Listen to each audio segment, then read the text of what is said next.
Good evening. This is July 27th. This is my Wednesday night Bible study. My name is Douglas Griffin, and it's a really good Bible study. Some of you are probably clicking on because you want to see if I'm singing with my mama, and I'll just tell you I am not. Not tonight. But if you stay around, you will be blessed because it'll be a interesting Bible study going on. We are studying the book of Matthew and just going straight through verse by verse, taking our time with it because we really want to get it right, right? A lot of people skip through and you can miss things. So we've been going through, we're now in Matthew chapter 27, and Jesus had gone to the Garden of Gethsemane to pray, and then had been captured by the Romans and actually had gone through six trials, six separate little trials. He went to Annas, who was the former high priest, Caiaphas, the current high priest. He was taken to the Sanhedrin Council, the Jewish Pharisees and the Sadducees, etc. Um, then they took him to Pilate. Pilate referred him up to Herod, and now he's back with Pilate, and Pilate's trying to convince them, let him go. This man's innocent. I find no fault in him. But not, they're not going for it. They want Jesus crucified because he is cramping their style, right? He's coming in and talking about true repentance and true faith and true belief, and they already had all this down to a science. How long you pray this long, you give this much, you go to church for that long, and you don't have to even deal with God. We already know what to do. Some religions are like that. Some Christians are like that. Their life's all plotted out with God. So that I don't even have to have a relationship with you, God, because I already know what I'm going to say, what I'm going to do, how much I'm going to give. Uh, and Jesus was saying, nope, you got to have a relationship.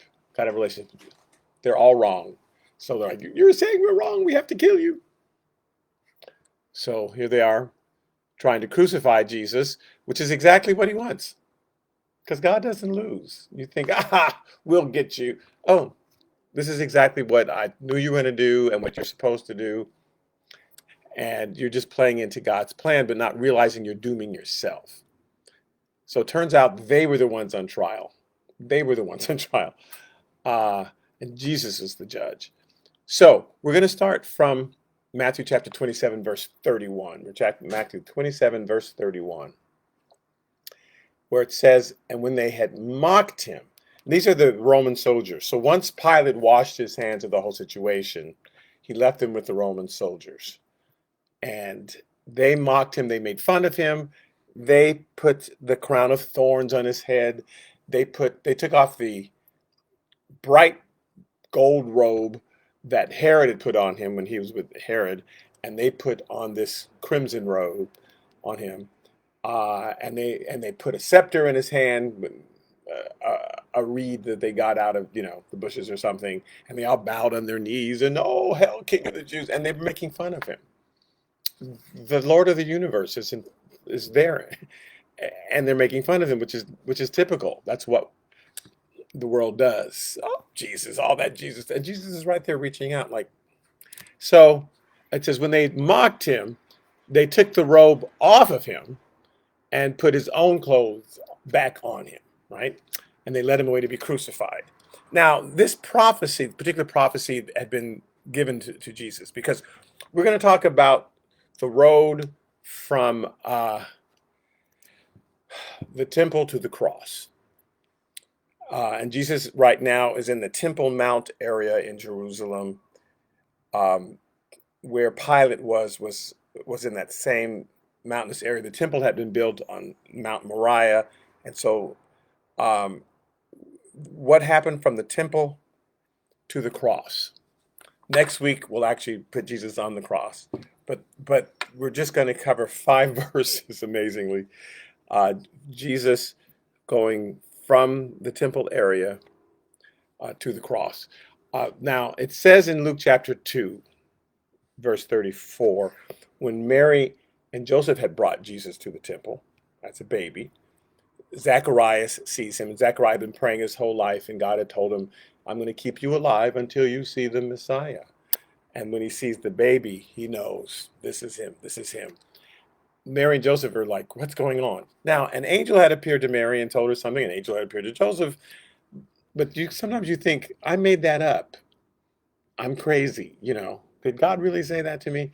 So this is a confirmation for Joseph and Mary. No, you're not crazy, because somebody way out from the situation that you've never met before, and sometimes God will send that person to you. Somebody you've never met before will come up to you and say, "Hey, God just told me this," and that's on purpose to confirm you're not making that up.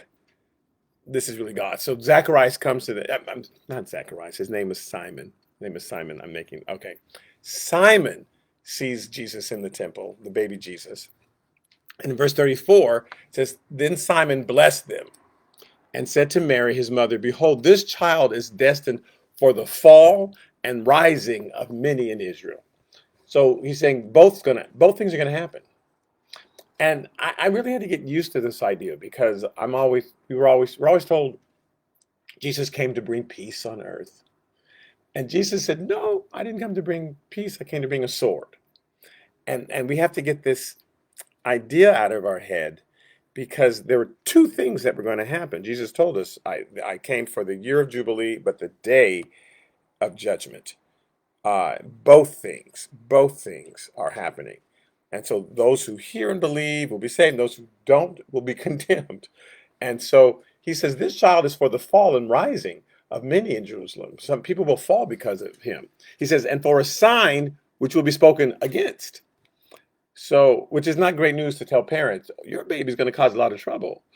Of course, I've seen some babies that I've thought that, but it wasn't good trouble. In this case, this is good trouble. But he's going to be a sign spoken against. And he said, yes, a sword will pierce through your own soul also. Now, obviously, it's not a literal sword because it's hard to stick a sword through somebody's soul. But he's saying it's going to just wound you to see what is said about your son. So this is the good prophecy. Oh, let me pray over your child. But he's telling them the truth. He says, but he's coming that the thoughts of many hearts may be revealed. And that's what he does. Jesus shows up and reveals our hearts to us. And those people who allow and melt in his presence are those people whose hearts harden in his presence. He reveals our hearts. He doesn't create it. Like I used to always say, the sun will melt wax and harden clay. And the Bible talks about hearts of wax that melt before him and hearts of clay that harden before him. The sun's just doing its thing. The sun's not choosing, you people I'm going to love and you people I'm going to hate. And he looks, the quality's already there, right? In the clay, in the wax, and the quality's already in our hearts. So when God's grace appears, for some it hardens them, for others they melt at his presence. And so it says he will reveal the hearts of many. So even during this walk from the temple to the cross, the hearts of many are going to be revealed. So here's the first person, because there's three sets of people that Jesus runs into along the way, and it's all very significant. First is Simon. So in Matthew chapter 27, verse 32, it says, Now as they came out, they found a man of Cyrene. Now we're talking about the Roman soldiers. They're the ones who are taking him, because the Romans are the ones who had to crucify Jesus. The Jews weren't allowed. So the Roman soldiers are taking him. It says, as they came out, they found a man of Cyrene, Simon by name, and him they compelled to bear his cross. You, come over here. Because Jesus, who had been beaten severely, we've gone over this, he's bleeding. He'd been hanging all night in this dungeon area, all this horrible stuff going on. His physical body was exhausted, and it was quite a walk to where they had to go. And we'll talk about in a minute where they had to go. So he's bearing his cross, and they grab this guy who's now Cyrene is in North Africa. At this point, North Africa was the people in there were pretty dark skinned. At this point, Northern Africa has more people from the Middle East and from the Muslims in it, and they're more brown, light brown. But at this time in history, whether you're from Northern Africa, Central or Southern Africa, pretty brown-skinned people. So they picked this guy and grab him. Now, why is he there? Simon from Cyrene. Why? Well, he's there for Passover. He's Jewish. He's there for Passover, and let's read about it. Let's read about him.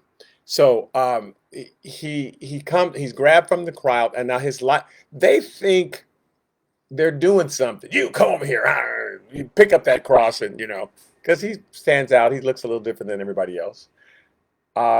His life was changed. And this guy doesn't know what's going on. He's just shown up from North Africa for Passover, and Passover was that night. Jesus was going to happen that night, and so he's there. And people have come from all over. The Jews from all over the world are making this trip to Jerusalem every year for Passover. There's 3 times they would come to Jerusalem for 3 different festivals during the year. So he's there. His life is totally changed. He stays along with the other people, for Pentecost, which is 50 days later. Because if you're going to make that long trip from Greece, from all over, people came from all over, from Egypt, you're going to stay for both festivals because they're just 50 days apart. So 50 days later, we find people from Cyrene mentioned in Acts chapter 2, verse 7. Remember, they're all the disciples were in the upper room, and they all come out and they start speaking in tongues. And it says in verse 7 of Acts chapter 2, and then they were all amazed and marveled, saying to one another, "Look, are not all those that speak Galileans?" Because they were all from that part of Judea. They were all from Galilee, except for Judas. Judas was the only disciple who's not from Galilee. And at this point, Judas was not with him. So they're all Galileans. You could just tell by their accents. And it says, and how is it that we hear each in our own language in which we were born? So how come they're speaking our language and we know they don't know our language? And they go and list them: Parthians, Medes, that's Persians, and Elamites, those dwelling in Mesopotamia, Judea and Cappadocia, Pontus and Asia, Phrygia and Pamphylia, Egypt, and parts of Libya adjoining Cyrene. So there were synagogues all over that area, and on the day of Pentecost, this guy from Cyrene, he's still there, Simon. He hung out. Something had touched him when he's carrying this cross. He is listening, and now people are speaking his language, speaking the praises of God. He says, visitors from Rome, both Jews and proselytes. So Jews and people who are trying to be Jews. We're from all over the world, and yet we're hearing these people speaking in tongues about the praises of God. Well, you know that Peter then preached a sermon, and all those people got saved. We run into him possibly a little later in Acts chapter 11. The same guy who just picked out of a crowd, they thought, I'll pick you. They don't know that God's guiding that, okay? In Acts chapter 11, verse 19, it says, now those who were scattered after the persecution. So a bunch of people got saved, and then the word of the Lord is growing. So that's all that's happening. Oh, we got rid of Jesus. We fixed them. No, that just caused it to grow. That's like planting it. You know what you do with that seed? Plant it in the ground, bury it. That'll get rid of that apple seed. And of course, it just produces more apples. So that's all that. Bury Jesus. Well, okay.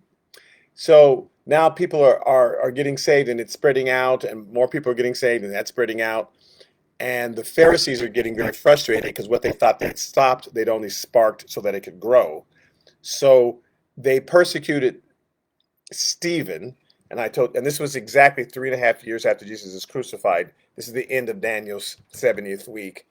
Once that happens, then they spread out from Jerusalem, and it goes all over the world. So for 3.5 years, it's just boiling and cooking in Jerusalem. All the people who'd come there from all over stayed there and are just learning more and more about the Word of God, more and more about Jesus. And now this persecution happens, which only serves to spread, again, the Word of God. Every time the devil thought he was doing something to Jesus, to God's work, it was just making it grow. So it says, now those who were scattered after the persecution that arose over Stephen traveled as far as Phoenicia, Cyprus, and Antioch, right? Preaching the word to no one but the Jews only. So initially they go to Antioch and they're preaching just to the Jews because at the time they didn't realize that Gentiles could even get saved. So let's just take this everywhere. See, but some of them were men from Cyprus and Cyrene. We just ran into Simon from Cyrene who helped Jesus, okay, who, when they had come to Antioch, spoke to the Hellenists. So they spoke to the Greeks and preaching the Lord Jesus. And the hand of the Lord was with them, and a great number believed and turned to the Lord. So you got these people from Cyrene who are in Antioch preaching. Now, let's go to Acts chapter 13, verse 1. It says, now in the church that was at Antioch, there were certain prophets and teachers. Who were they? So a church started at Antioch. The persecution happened. Stephen is martyred. They start spreading out now. They start preaching word of God all over. Some people from Cyrene went to Antioch. They're preaching. They're now becoming prophets and teachers of the word. And they list them. There's Barnabas, and then there's Simeon. Now, Simeon is the Greek version of Simon, which is the Latin version, or Simeon and Simon are the same name. So they called him Simon, who was called Niger, okay, which just means black. In those days, there were so many Simons and so many Jameses. They'd say James the Tall, James the Short, James from, and they'd use their region. There was so much. There was Simon Bar-Jonah. There was all kind of. Jesus had 3 or 4 Simons, not 3 or 4. We had 2 or 3 Simons among his disciples. So this is another Simon who's preaching. So they just called him Niger, because that's the area he was from, right? And with him was also Lucius of Cyrene. So we find him again, right? There's Manaen, who had been brought up with Herod the Tetrarch, and Saul. They're all there. And as they ministered to the Lord and fasted, the Holy Spirit said, now separate to me Barnabas and Saul for the work which I've called them. So we believe we've had Simon here again, that same Simon who the Romans just pulled out of the crowd, carry his cross, whose life was changed because of that encounter with Jesus, who he had no idea who this was. He just shows up and suddenly this tumult is happening, right? So there's no newspaper, there's no texting, people run on the phone. Girl, you need to hear what's going on in Jerusalem. You had no idea what was going on in Jerusalem. So until he got there for the Passover that day, he had never seen Jesus before. But the Romans accidentally pulled him out of the crowd, which is exactly what God wanted to happen. And so now he's ministering with Barnabas and Saul. Barnabas and Saul go on their journeys. And they know him very well. They've known him for a while, right? He's been around. Well, he has 2 kids. In Mark chapter 15, verse 21, he recites the same incident of this Simon being pulled out of the crowd and thrown to Jesus. But here's how he says it. He says, then they compelled a certain man, Simon or Simeon, a Cyrenian. He says, the father of Alexander and Rufus. And as he was coming out of the country and passing by to bear his cross. So he was coming out of the country and just passing by. Again, like I said, he had no idea what was going on. He just came from the countryside, just showed up. Mark happens to know this because Mark got the whole story from Peter, who later talked to this guy and realized, yeah, he just showed up from the countryside. He was just passing by. They pulled him out. Now, the interesting thing is he says is, and he's the father of Alexander and Rufus. He just throws their names out because he thinks, well, everybody will know them. And that's like saying, he's friends with Beyonce and Bruno Mars. And we'd all, of course, know who that is. He just throws these names in. So Mark knew that his readers would know. Mark is writing to the Romans. He wrote his book in Rome. And his audience was a Roman audience. He wanted them to know the gospel. Christianity was spreading in Rome around this time. Peter had been imprisoned in Rome, and Peter's dictating his book to Mark. So Mark's getting a lot of interesting details from Peter. A lot of things in Mark don't appear anywhere else. A lot of things in Luke that didn't appear anywhere else. They all had really specific details that no one else had. So Mark knows that the Romans know who Alexander and Rufus is. And this is 30, 40 years later, right? So Simeon has had a chance to have some kids, You all know Alexander and Rufus. Here's when he first, so here's Alexander, who began to travel with Paul. This is Simeon's son, this guy who was just pulled out of the crowd. In Acts chapter 19, verse 30, it says, and when Paul wanted to go to the people, now let me tell you where Paul is. Paul is in Ephesus. They decided to go to the temple of Diana, and they're going to, normally they would go to a synagogue first, but the temple of Diana was the big religious center in Ephesus. Let's go there, and that's in Greece. Let's go there, and Greece is across the pond from Rome, from Italy, right? Let's go in there and preach. So it says, when Paul wanted to go to the people, the disciples would not allow him, because Paul, all he did was cause trouble. Paul loved to get kicked out of synagogues. He would go and preach, and he'd be doing good until he gets to the part where, and that's why you're all going to hell. Meddle. And then he got kicked out. He was now you got into meddling, except they didn't like that. So these people were really crazy for Diana, and they wouldn't even let Paul. No, Paul, you will get us all killed if you go in there and preach, because you don't have a gauge. You go from 0 to 60 in 1 minute, and you're just screaming at everybody and telling them how they're all going to hell, and so we can't let you in. So it says, then some of the officials of Asia who were with his friends sent to him pleading that he would not venture into the theater. Please don't go, Paul, they will kill everybody. You will cause a riot, because that's who he is. So it's really bad when your friends say, please don't come to my church. You're crazy. Okay, so it says, so some therefore cried. So his other friends went inside, which included Alexander. This is Simeon's son. Alexander's there. Some therefore cried one thing and some another, for the assembly was confused. So, because the disciples had started preaching, and then everybody ran inside the temple of Diana, and they're screaming, great is Diana of Ephesus. So, and then a bunch of other people ran in because everybody else had run in. And then when they saw those people run in, then a bunch of other people ran in. And since they were confused, they weren't sure why they had all run in. They just saw everybody running. Now, this happens to be an African-American trade, probably a Latino trade too. You see a bunch of people running, you start running, because they're running for some reason, right? So if everybody's going to run in that direction, if you're smart, you'll just run that direction with them. Something bad is going on that they're running from. Now, I understand in other cultures, they'll actually go, I wonder why they're running. Let me go investigate. And that's when the monster gets them instantly. That's when we're all booing in the theater. Where are you doing that? You see them all running. Okay. So they all ran into the theater, into the temple, and then a bunch of people ran in, other people ran in. So it says, some therefore cried one thing, some another, for the assembly was confused, and most of them did not know why they had come together. Why are we in here, right? So they want to know who do we consult, who started this thing. And in verse 33, it says, and they drew Alexander out of the multitude because he's darker skinned than everybody else, and they thought he might know something.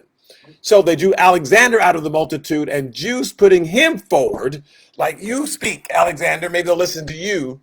It says, and Alexander motioned with his hand and wanted to make his defense to the people and kind of explain what they had heard earlier. Because again, they had preached outside the theater earlier, and a few people heard them and got upset and ran inside, and then everybody else just ran inside. So he's trying to, okay, let me explain very calmly. I'm not Paul, and so you don't have to be upset. It says, but when they found out that he was a Jew, all with one voice cried out for about 2 hours, great is Diana of the Ephesians. So Alexander was the one that set them off.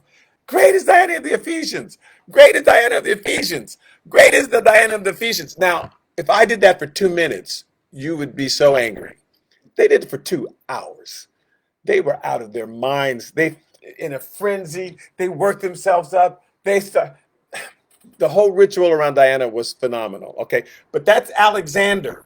Now, Alexander traveled with Paul. Paul was on his way to Rome. He got there, but he decided to go to Jerusalem first, and he ended up in Rome. Alexander went on to Rome, and along with his brother Rufus, went on to Rome. And so when Mark's writing his book, the book of Mark, everybody knows who Alexander, everybody knows who Rufus is. In fact, Paul, who's writing to the Romans from Jerusalem, because Paul never got, Paul went unto Jerusalem and sent them unto Rome, and then Paul gets captured in Jerusalem. So he wrote the whole book of Romans from Jerusalem. It's confusing because you would think he wrote the book of Romans from Rome, but he wrote it to the Romans.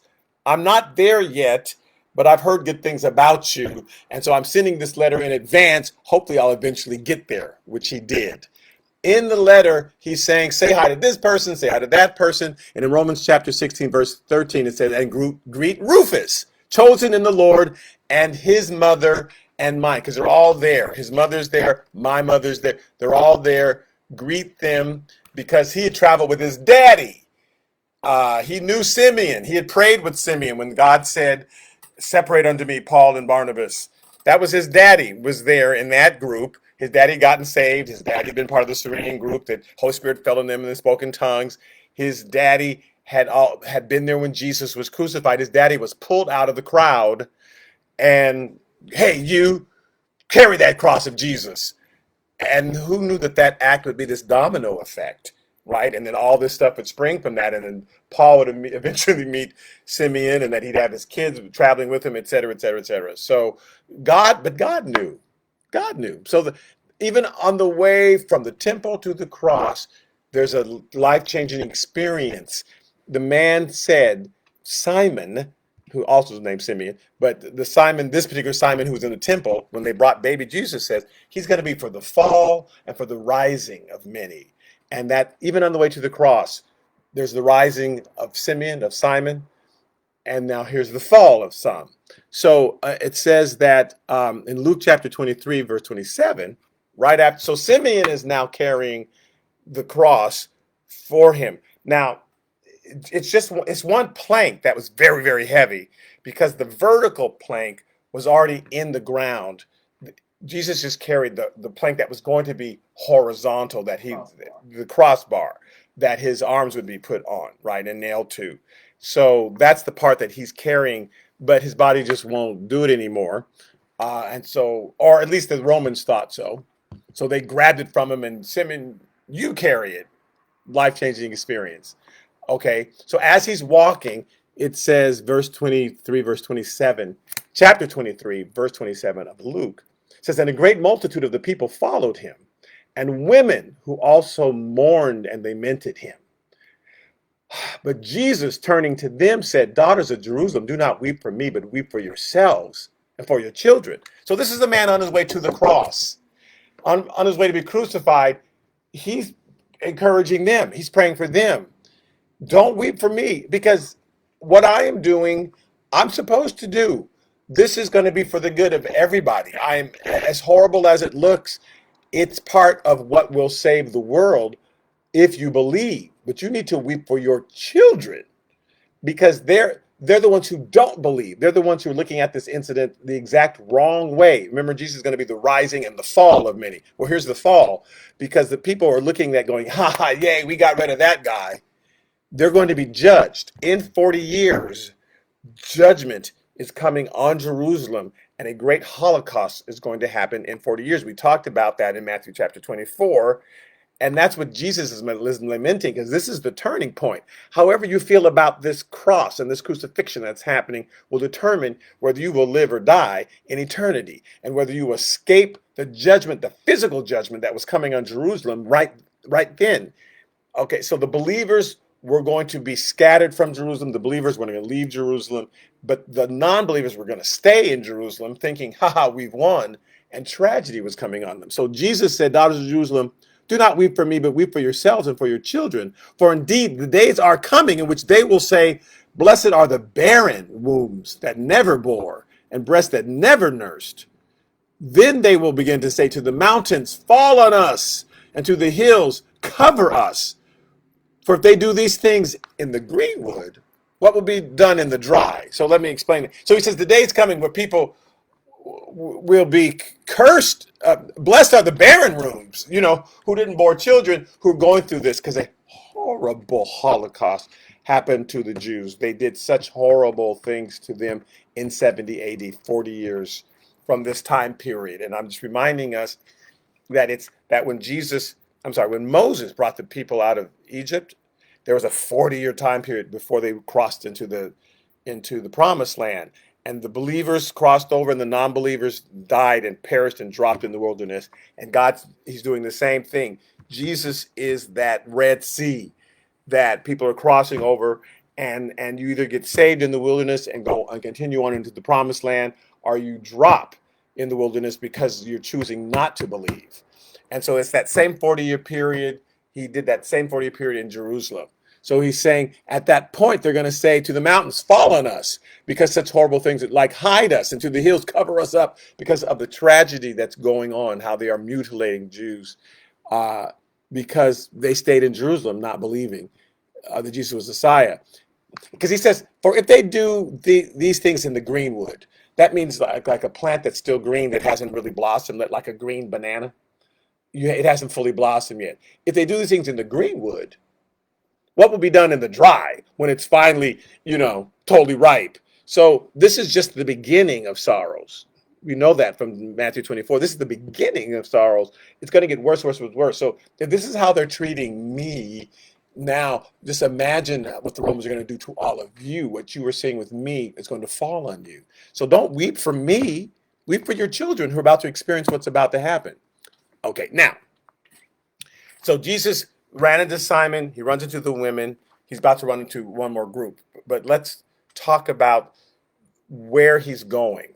He's going to Golgotha. And there's a controversy over where Golgotha was located. Golgotha means the place of the skull. We often call it Calvary because of the Roman word that sounds like Calvary, but also means the skull. It means skull. So it could have been translated Golgotha, it could have been translated Calvary. It still means place of the skull. If you go to Jerusalem today, inside the city's walls, there's the Church of the Holy Sepulchre. And they will tell you this is where Jesus was crucified, inside the walls of Jerusalem, west of the temple, because the temple is next to the east gate. So way on the other side of Jerusalem, there's a little hill, and they say this is where Jesus was crucified. And they have the spot marked and everything, and they built a church there. Now, no one believed that the first 300 or 400 years from the time Jesus was crucified. No one mentioned this spot in any of their writings, Josephus, any Eusebius, any of the historians. But Constantine's mother-in-law, I think it was, Emperor Constantine, once Rome became the universal, declared that Christianity was the universal religion, was the Catholic means universal, was the Catholic religion, and everybody had to be a Christian. He just kind of decreed it that way. Then she made a trip to the Holy Land, and she decided that's the spot where Jesus, I bet it was right here. She hadn't read the Bible because she would have known it was someplace else. And so she declared it that spot, and they said, yes, this is the spot. And they built a church there. And if you go there, they will tell you, yes, this is the spot. It is not the spot where Jesus was crucified. So in John 19:7, it says, and he bearing his cross went to a place called the place of the skull, which is called in Hebrew Golgotha, in Italian Calvary, right? And so let's explore this. The city of Jerusalem is built on a series of hills, 7 hills. Well, not 7 hills, but a series of hills. It's not 7 hills. Series of hills that's called Mount Moriah. Okay, and not mountains, even though they call them Mount Moriah, but like hills, like you might go to some city and the rich people live up in the hills. They're just up in a hill. You can see the top of it. It's not a mountain, but maybe Beverly Hills, Baldwin Hills, just a series of hills. That's what the city of Jerusalem is built on. This Mount Moriah is first mentioned in Genesis chapter 22, verse 2, when God speaks to Abraham. And then he says, then he said, take now your son, your only son, Isaac, whom you love. I just have to stop there because do you know that was the first time the word love is mentioned in the Bible? It's Genesis 22:2. Very interesting. So take now your son, your only son, Isaac, whom you love, and go to the land of Moriah and offer him there as a burnt offering on one of the mountains of which I shall tell you. So Moriah has a bunch of mountains, and I'll tell you exactly which hill to pick. In So we know that he went there, right? And God shows him which mountain of them, all the different mountains that were there, and he sacrifices his son. In Second Chronicles 3:1, it says, "Now Solomon began to build the house of the Lord at Jerusalem on Mount Moriah." So he picks one of these mountains, and that's where Solomon builds the temple. So the Temple Mount is on one of the top of one of the mountains. But in this case, it says, where the Lord had appeared to his father David at the place that David had built the threshing floor. So if we recall that story, David had decided to count the people, and everybody went along with it. Yes, we need to count. We need to know how many people are here. Why? Why do you need to know that? God wanted to know. Why do you need to know that? I'm the one who's been rescuing you. I'm the one that's saving you. I'm the one who's been providing all your needs. Why must you count everything up? And he sent, because it was total affront to him after all he had done for them. He wanted to know, I want to know how many people we are, so that when I send an army out, or when I collect taxes, when I do this, I can. And all people said, yeah, we need to know how many people. Like, why, after all this time, do you need to know how many people are there? So this curse went out, and people started dying. And David stops the curse. He intercedes for the people and prays. And God tells him to go to a threshing floor, and he purchases it. And it was on the mountain. There was this little plain, and he buys it, and then he built an altar there. And so that's where Solomon built his temple, the same place where David built his altar to stop the plague, to stop the death of all these people. Well, they also believe this is exactly the same place where Abraham built his altar when he sacrificed his son. That this is that same place in the mountains of Moriah, and this is where they built Jerusalem, and specifically where they built the temple.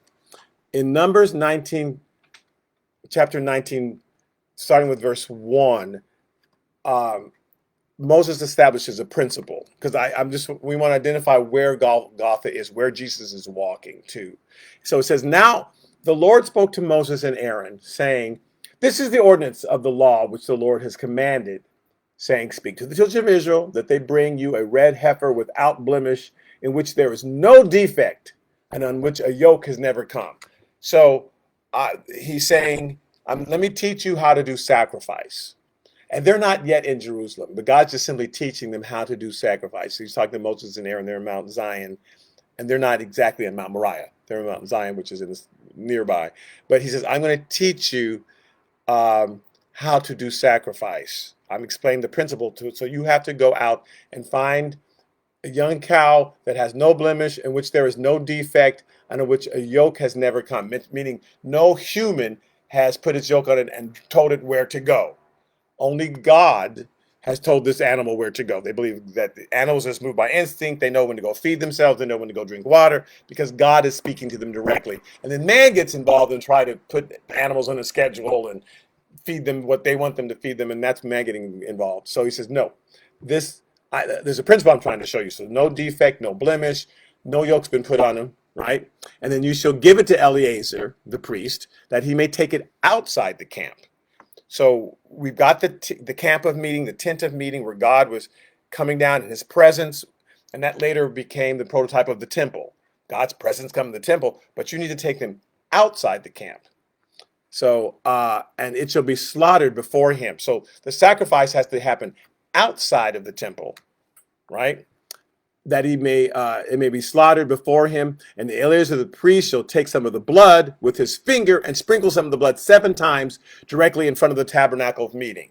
So you can flick the blood, symbolic of the blood being the redemption, toward the tabernacle of meeting, right, where the temple is going to ultimately be erected. And then it says, then the heifer shall be burned in his sight. Its hide, its flesh, its blood, and its offal shall be burned. Everything. So the flesh now has to be burned. So yes, we sprinkle the blood, but the flesh is important too. Because Jesus said, this is my blood. He also said, this is my body. This is my blood, this is my body. And sometimes we have a bunch of blood songs, right? We don't have that many body songs. There are some, but we're always thinking about the blood of Jesus, blood of Jesus, blood of Jesus. But Jesus said, this is my body broken for you too. And so there's an importance to that part. So he's saying, I want you to take the blood and sprinkle it, but then I want you to take the flesh and the bones and everything and burn it down to just ash. in verse 9, I'm skipping ahead. Then a man who was clean shall gather up the ashes of the heifer and store them outside the camp in a clean place, and they shall be kept for the congregation of the children of Israel for the water of purification, and it is for purifying from sin. So the flesh is also purifying from sin. It says, by his blood this happened, and by his stripes we are healed. That there was blood for the redemption from sin, but there's also physical healing and salvation that comes from the body. So you're going to take the ashes from the flesh and sprinkle it in the water, and then that water, when people will be purified from the blood and the flesh, the whole thing. But that has to happen outside the camp.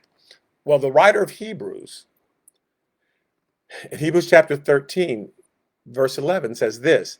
It says, for the bodies of those animals whose blood is brought into the sanctuary by the high priest for sin are burned outside the camp. So there's the temple, right? And then you go outside the camp, and that's where those bodies are burned. He says, therefore Jesus also, that he might sanctify the people with his own blood, suffered outside the gate. So the writer of Hebrews said Jesus suffered outside the gate. Now, the church right there now, the church of the Holy Sepulchre, is inside the gate. It's inside the city of Jerusalem. It's to the west of the temple. But the temple, he's saying that Jesus suffered outside the gate, outside the gate. And so right outside the gates, east of the gate is Mount Olives, the Mount of Olives, the mount where there are a lot of olives on this particular mountain. And that is where most people believe, a lot of scholars believe, that Jesus was crucified on Mount Olive. So, and that's also where possibly Isaac was sacrificed, etc. So this mountain range that's right on the outside east of the gate. Now, I'm just mentioning that. I'm going to come back to it. So Jesus has run into Simon or Simeon, who's been pulled out of the crowd, whose life was changed, whose trajectory changed from there on. His kids, Alexander and Rufus, all of them, all their lives changed because the guards pulled him out and said, you carry his cross. He's running to the women who are weeping for him, and Jesus says, your children are going to die. We weep for your children because they're going to stay here in Jerusalem and be slaughtered. Now, there's also two criminals that are with him. In Luke 23, verse 32, it says there were also two others, criminals, led with him to be put to death. So they were not already on the cross. Like sometimes they're already there, and then Jesus walks up, crawls up, whatever, and then he's put on the cross. But they were joined with him, these two criminals. Now, here's just something interesting to me. So God told Abraham, I want you to take your son, your only son, and sacrifice him in the Mount Moriah area. And again, the temple is built in Mount Moriah, and right outside of it is another mountain range. It's actually part of Mount Moriah, but it's called Mount of Olives. I want you to take your son, your only son, and sacrifice him there. In Genesis chapter 22, verse 3, it says, so Abraham rose early in the morning and saddled his donkey and took two of his young men with him. He took two men with him. So along with Isaac, Abraham's only son, there are two men walking with him, kind of like the two men who were walking with Jesus to the cross. So they're all walking to this hill, which I believe was Golgotha, which I believe was our Calvary, that's where Isaac was sacrificed. And Isaac, his son, right? So there's two men and Abraham's only begotten son. And he split the wood for the burnt offering, and he rose and he went to the place of which God had told him. So they're carrying wood, right? Just like Jesus was carrying, and Simon's helping him carry this wood up to Mount Moriah. Now, in Luke 23:26, and the reason I'm referring to Mark and Luke, these other books, is because Matthew doesn't have all the details. When you put all these books together, Matthew, Mark, and Luke, and John, you can kind of get the whole picture of what happened. So in Luke 23:26, it says, now as they led him away, they laid hold of a certain man. I'm just backing up. Simon, a Cyrenian, who was coming from the country, and on him they laid the cross that he might bear it after Jesus. So Abraham took the wood of the burnt offering, if you go back to Genesis 22:6, and he laid it on Isaac, his son. So just like they laid the wood, they took the cross. I mean, they took the wood And on him they laid the cross that he may bear it for Jesus. It's interesting that Abraham took the wood of the burnt offering and he laid it on Isaac, his son. And he took the fire in his hand and a knife, and the two of them, now it's just the two of them for that final sacrifice. But the two men went with him. Okay. Back to Matthew 23, verse 33. Just things that are interesting to me.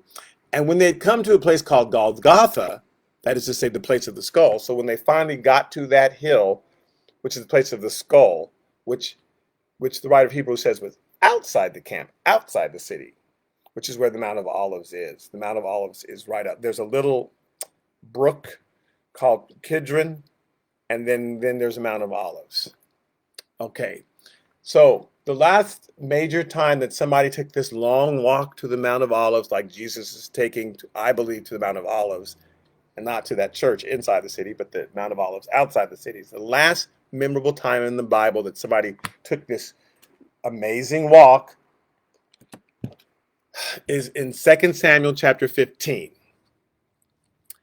Verse 13 through 14, David's son Absalom has revolted against David. He's upset because his other son, David's other son by a different mother, Ammon, had raped their sister. And David didn't do anything about it. So Absalom finally after a couple of years, took it into his own hand. He's so mad, he kills the brother. And then he gets a bunch of people and says, and now we're going to take Jerusalem and get rid of my father. My father's doing a terrible job. So it says in 2 Samuel 15, verse 13, it says, now a messenger came to David saying, the hearts of the men of Israel are with Absalom. So David said to all his servants who were with him at Jerusalem, arise and let us flee, or we shall not escape from Absalom. Make haste to depart, lest he overtake us suddenly and bring disaster upon us. So they're in Jerusalem. They're going to leave Jerusalem and get out of the city, right? Lest he overtake us suddenly and bring disaster upon us and strike the city with the edge of the sword. Skipping to verse 23. And all the country wept with a loud voice, and all the people crossed over this little brook, right? Brook Kidron, that separates where the temple was from Mount Olive. Okay, so they crossed over, and the king himself also crossed over the brook Kidron, and all the people crossed over toward the way of the wilderness, so they're all heading right away from Jerusalem. Verse 25, then the king said to Zadok, carry the ark of God back into the city. If I find favor in the eyes of the Lord, he will bring me back, and he'll show me both it and his dwelling place. So I'll be able to see the ark again, if God has mercy on me, because he doesn't know what's going to happen. I'm walking, but I'm sacrificing because my son, I don't want to go to war with my son. So I'd rather just leave. I don't want to kill my son, my only begotten son. So I am leaving. So take the ark back, and if God is with me, I'll see the ark and the temple and his presence again. Okay. So he will bring me back and show me both.